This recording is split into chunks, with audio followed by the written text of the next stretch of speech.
Hello everybody, thank you for dropping by my channel.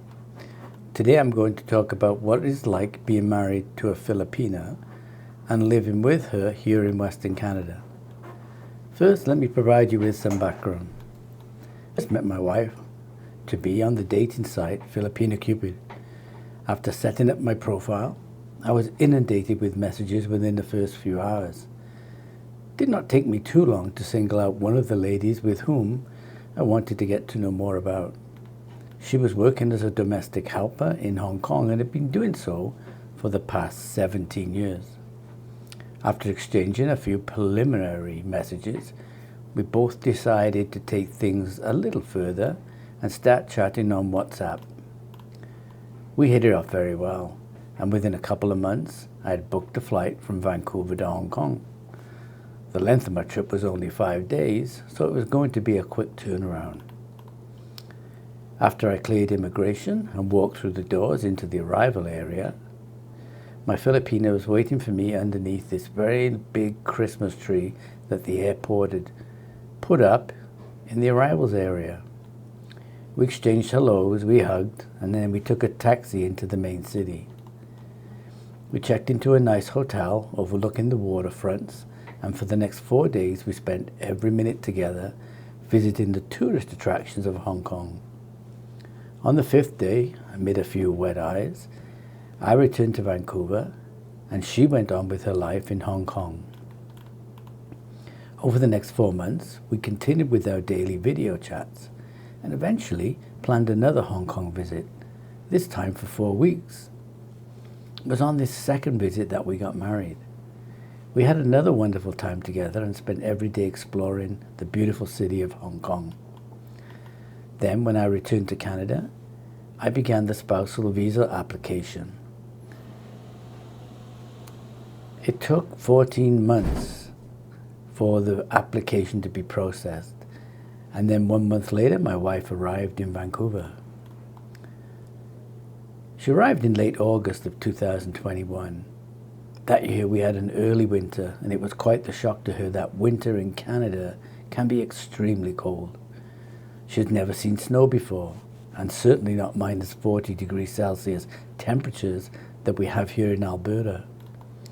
However, once I had taken her to the store, we got her kitted out with big winter coat, warm socks, winter boots. She felt a lot better.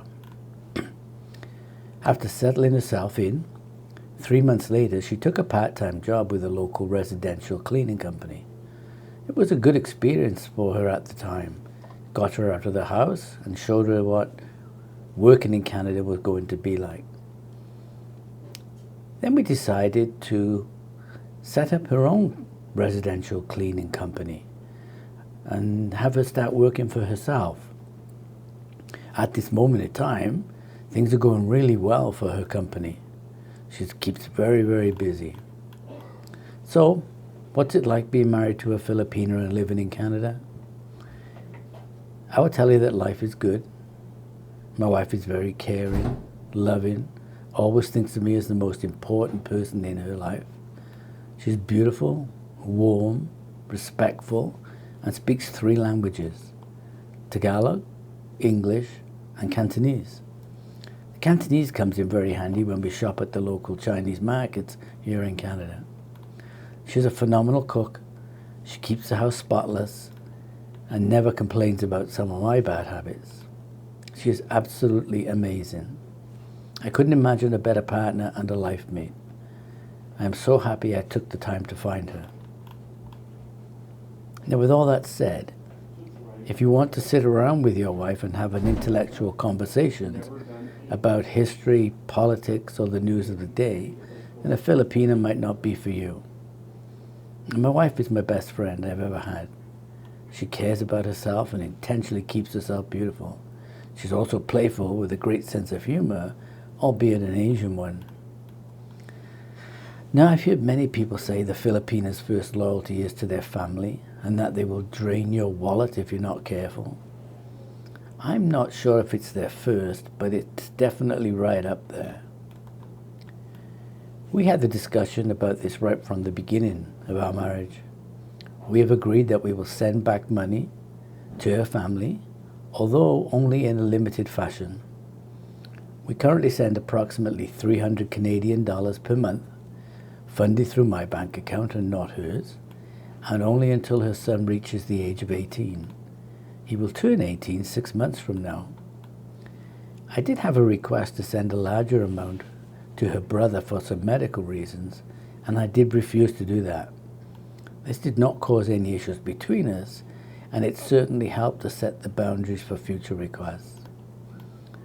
So my advice here is that if you are going to marry a Filipina and have her live with you in your home country, make sure you set clearly your parameters surrounding these money matters. So what are the negatives? Be prepared to have your past life experiences scrutinized with a fine-tooth comb. You might find your past life is being looked over like a nurse combing through your hair for head lice. Insane jealousy can be prevalent in your Filipina. They might even be jealous of girls you went out with before they were born, and they won't let you forget it either. As soon as we leave the car to go into a store, her hand instantly hooks into my arm and stays there until we leave the store. It's as if she's making a statement that this guy belongs to me, and all of you other women out there, keep your hands off. Tampo. It is very real. You will know when it happens. This refers to a behavior where a Filipina withdraws her affection and cheerfulness from a person who has hurt her feelings. It's a form of sulking. Trying to find out what is wrong with your Filipina often proves fruitless. There is no way to talk about what is bothering her. You can spend 2 or 3 days attempting to get her to tell you what you have done wrong. I have learned not to ask why or worry myself about it. I know she's not going to leave me, and if she wants to tell me why, she will do it in her own time. So, in conclusion, marrying a Filipina can be a rewarding experience if you take the time to understand her culture and lifestyle. However, it is important to be aware of the potential pitfalls that come from marrying someone from a different country. While there are plenty of opportunities for success, being prepared for difficulties along the way is the key to making it work. Thank you for listening, and if you like this, please subscribe and hit the like button. Thank you.